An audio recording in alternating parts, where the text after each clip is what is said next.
C'était un village, c'est aujourd'hui une ville. Ourossogui, au Sénégal, à 700 km de Dakar. 20 000 habitants qui ne doivent qu'à eux-mêmes leur développement économique. Ici, on ne compte pas sur l'aide internationale. La plupart des infrastructures, c'est aux habitants partis travailler à l'étranger qu'on les doit. Ce dispensaire flambant neuf, avec des équipements modernes. Des quartiers entiers qui se construisent. Et depuis 4 ans, pour la première fois, un lycée parfaitement aménagé. Bonjour. Voilà, ça c'est une classe de terminale. Asseyez-vous, s'il vous plaît. L'établissement accueille 800 élèves de la première à la terminale. Et le proviseur est fier de leurs bons résultats. Je crois que chaque année, quand même, nous sommes au-dessus donc de la moyenne nationale. Coût total de l'établissement, 459 000 €. La somme a été financée à 30% par les migrants partis du village. Sur place, c'est cet habitant qui a géré les fonds pour la construction. Si c'était l'État, on peut attendre presque 10 ans sans voir le marché. Mais avec ça, au bout de 3 ans, les élèves vont rentrer dans les classes, tout équipés. Comme pour chaque projet, tout a commencé à 5000 km d'Ourossogui, à Mantes-la-Jolie, en région parisienne. Voici ceux qui ont récolté les fonds pour construire le lycée. Ces Sénégalais ont tous quitté leur village dans les années 70 pour venir travailler en France. Moi, je suis de Ourossogui. Je suis de Ourossogui aussi. Je suis venu en 1974. La plupart d'entre nous travaillaient dans les deux grandes usines qui sont là, c'est-à-dire Renault ou Simca. Depuis 40 ans, chaque mois, ils reversent une partie de leur salaire à leurs proches restés au pays.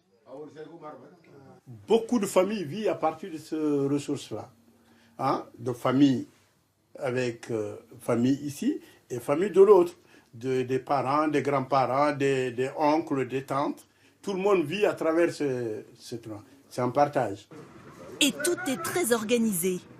Pour gérer au mieux les fonds des Ouroussouguiens de France, ils ont créé une association avec un président et un trésorier. 1400 € de cotisation, 58 761 €. Une fois par mois, ils se réunissent pour parler de leur projet. Ce jour-là, un gros investissement pour leur ville, la rénovation de l'hôpital d'Ourossogui. Aujourd'hui, la rénovation, elle doit être complète, parce que l'hôpital est conçu de 1976. Donc, chacun donne peu. Peu avec beaucoup de peu fait une valeur. Ça fera beaucoup. L'ensemble de Ourossogien, ils participent aux 5 € par mois. Ça, c'est régulier. Mais quand il y a un projet, c'est une autre façon.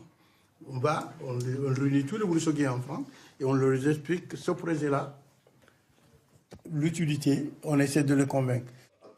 Ainsi, les 300 000 Sénégalais de France ont envoyé dans leur pays d'origine près d'1 demi-milliard d'euros en 2014. Une aide indispensable. Mais avec la nouvelle génération, souvent née en France, pourrait-elle se tarir? Ce Français d'origine sénégalaise a 39 ans. Il a grandi en France et il donne lui aussi une partie de son salaire pour y développer des projets. Mais il le constate, il a bien du mal à mobiliser les plus jeunes. Pour certains, ils ne connaissent pas forcément leur village d'origine parce qu'ils n'y sont pas allés. Ils sont nés et grandis ici, donc ils n'ont pas forcément cette appartenance qu'on pouvait avoir aussi nos parents. Au Sénégal, la nature même de ces projets est en train de changer. Voici l'un d'entre eux, un champ collectif de 8 hectares.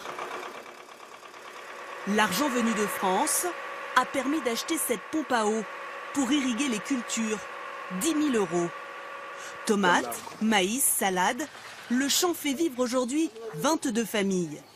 L'objectif, c'est de créer de l'emploi sur place pour ne plus avoir besoin de partir travailler ailleurs. Compte tenu des problèmes de migration forte, compte tenu de tout ce qui se passe, on a dit revenons travailler ici.